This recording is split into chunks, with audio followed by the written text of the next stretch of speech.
James, also, I've only been here 2 weeks, so I've only known the lad. I've only seen him in 5 training sessions, so I'm not the best person to judge.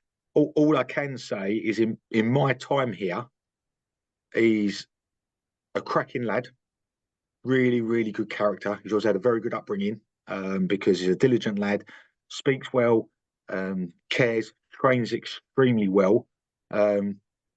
Technically very, very good. Tactically, he looks like he understands the game as well for a young man.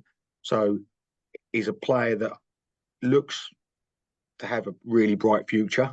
Obviously, we just need to make sure that we integrate him at the right times with the squad, whether that's from the start or off the bench or in the matchday squad. But at present, first impressions, very, very impressive. And Neil, you mentioned you're only sort of 2 weeks in the job, and obviously Cambridge are a team that would have been seen as a mid-tier sort of League One sort of team for the past few years.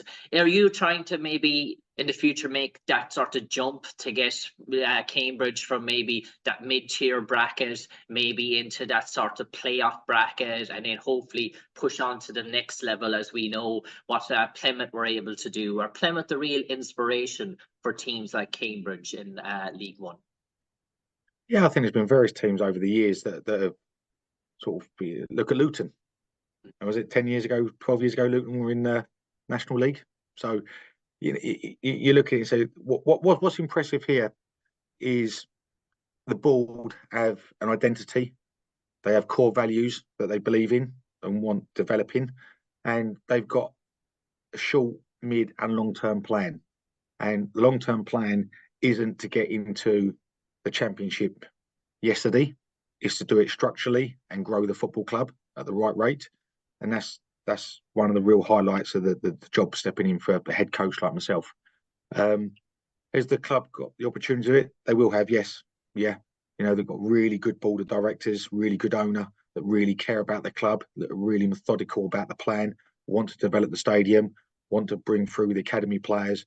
So it's all set to do it. It just takes time. So, yes, I come here obviously with a short-term goal, a mid-term goal of learning about the group quickly, gaining results as fast as possible, making sure we're competitive this year in League One, and then next year is just trying to push us slightly higher again. And that's the small steps the club want to take. It's a really, really refreshing and sensible plan.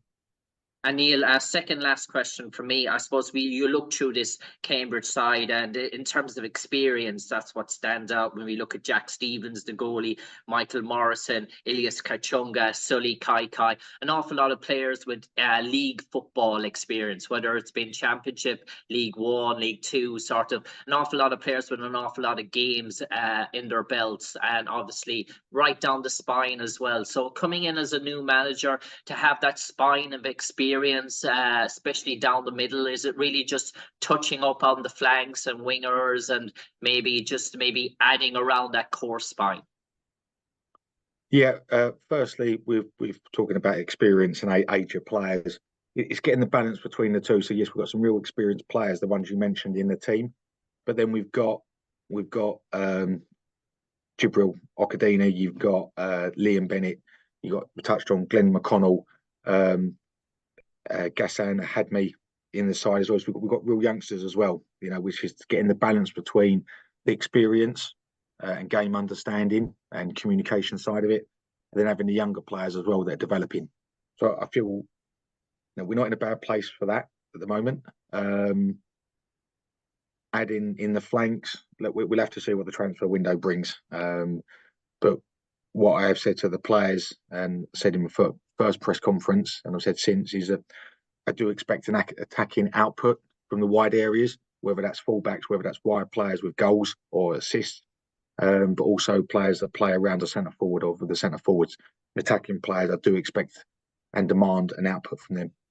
And final question for me, Neil. I suppose we all know the challenges for managers coming in mid-season, especially around, you mentioned only being 2 weeks in the job.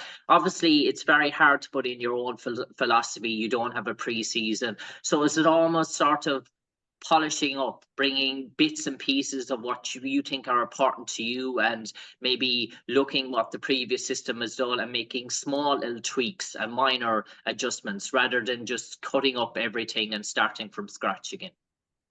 Correct. Perfect. Yeah.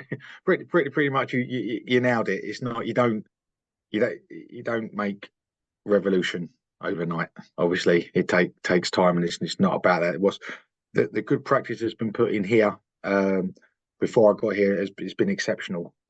So for me, it's just adjusting, trying to help develop a little bit, and that's it. Put my own stamp on it, and then just let the mid and longer term take its natural course. Well, Neil, best luck for the rest of the season, and best luck against Exeter the weekend. James, thank you very much. Very kind. All right, thanks everyone.